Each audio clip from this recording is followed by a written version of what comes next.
Caríssimos irmãos e irmãs, celebramos hoje o quinto domingo do tempo comum. Hoje teremos oportunidade de refletir o trecho do Evangelho que trata da pregação de Jesus a respeito do seu discípulo ser sal da terra e luz do mundo.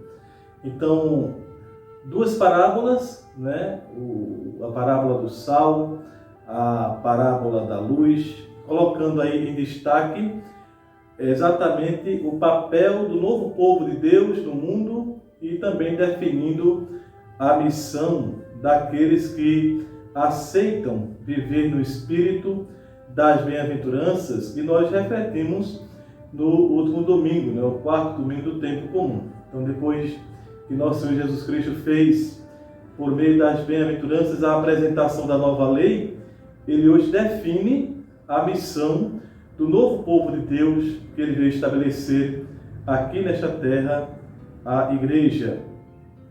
A primeira comparação é a comparação do sal. Então, o sal é, em primeiro lugar, o elemento, como nós tão bem conhecemos, que se mistura na comida e que dá sabor aos alimentos. Também é um elemento que na cultura antiga já era utilizado para assegurar a conservação dos alimentos e também a sua incorruptibilidade. Ainda hoje nós conservamos muitos alimentos à base do sal. Mas também simboliza nesta linha aquilo que é inalterável nessa ideia da conservação. No Antigo Testamento, por exemplo, o sal é usado para significar o valor durável de um contrato estabelecido entre duas pessoas. Nesse contexto, fala-se de uma aliança de sal, E neste contexto, falar de uma aliança de sal é, portanto, falar de um compromisso que é estabelecido de forma perene, de forma permanente. Dizer que os discípulos são sal da terra significa, portanto, que eles são chamados a trazer ao mundo esse algo a mais que o mundo não tem e que dá sabor e dá sentido à vida dos homens. Significa também que da fidelidade dos discípulos ao programa que foi anunciado por Jesus, as bem-aventuranças, depende a perenidade da aliança entre Deus e os homens e também a permanência do projeto salvador e libertador de Deus no mundo e na história. Quando nosso Senhor Jesus Cristo faz referência à perda do sabor, quando ele diz assim: se o sal perder o sabor, já não serve para nada, destina-se a alertar os discípulos para a necessidade de um compromisso efetivo com o testemunho do reino. Se os discípulos de Jesus recusarem ser sal e se demitirem, se furtarem dessa responsabilidade, o mundo vai guiar-se por critérios de egoísmo, de injustiça, de violência, de perversidade, e estará cada vez mais distante daquela realidade do reino que Jesus veio propor, estabelecer entre nós. Nesse caso, a vida dos discípulos terá sido inútil, quando Jesus então utiliza este sentido do sal que perde o sabor. Mas um segundo elemento que aparece também neste Evangelho é a comparação da luz. Para explicar isto, Jesus se utiliza de duas imagens. A primeira imagem é a da cidade construída sobre um monte, e isso nos leva diretamente àquele texto do capítulo 60 do livro do profeta Isaías, que fala da luz de Deus que devia brilhar sobre Jerusalém e, a partir de lá, iluminar todos os povos. Uma imagem, portanto, da igreja como aquela que é a Lumen Gentium, a luz das nações, a luz dos povos. A interpretação judaica de Isaías 60, ao qual nós estamos nos referindo, a partir dessa comparação da luz, aplicava a frase a Israel, né? Então, o povo de Deus devia ser aquele que refletiria perante todos os povos a luz, né? A luz libertadora e salvadora na presença de Deus, diante de todos os povos da terra. E a segunda imagem que Jesus nos traz também, para usar o simbolismo da luz, é exatamente a da lâmpada colocada num candelabro, né, a fim de iluminar aqueles que estão em casa. E aí, neste caso, ele reflete e também acaba explicitando, né, o sentido da mensagem daquilo que refletimos sobre a luz na primeira parte, né, dessa parábola.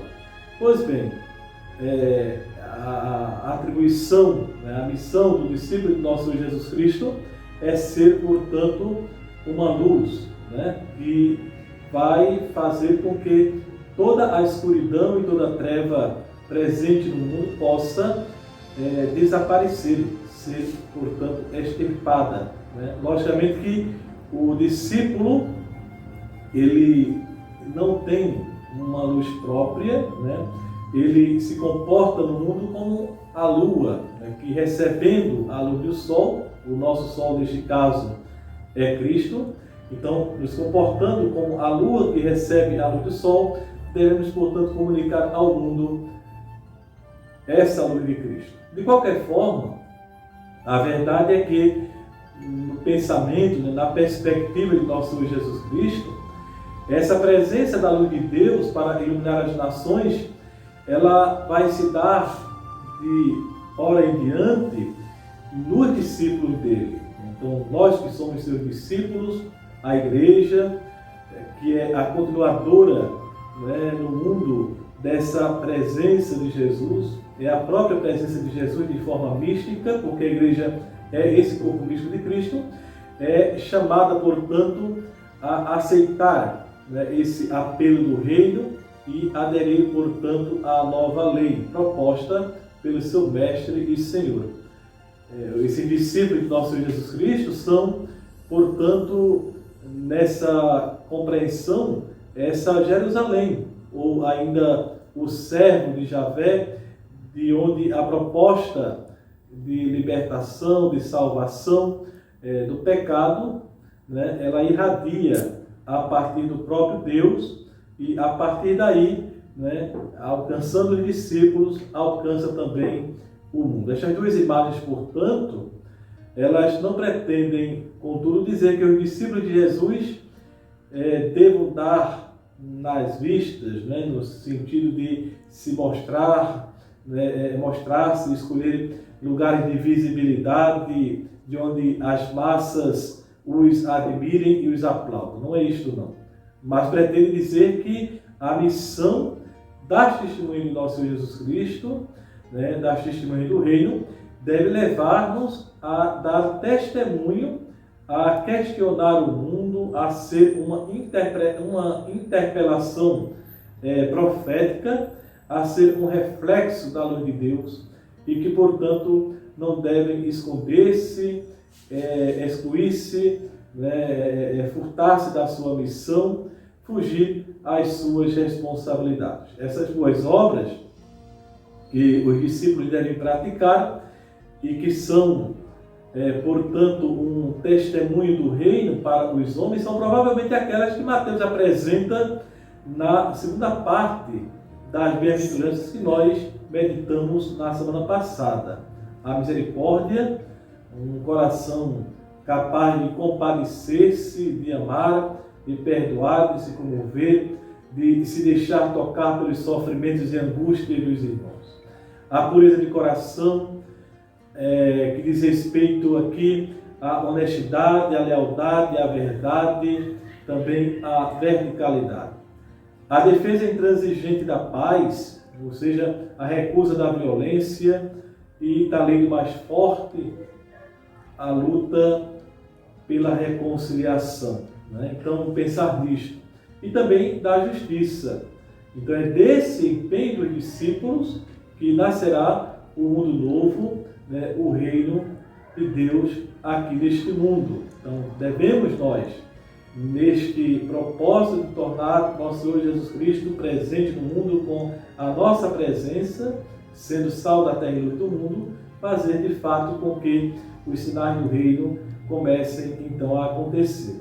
A missão, portanto, de cada um de nós, a missão da igreja, é de dar sabor ao mundo, né? Garantir à humanidade inteira, a cada pessoa humana, a perenidade da aliança e também iluminar o mundo com a luz de Deus.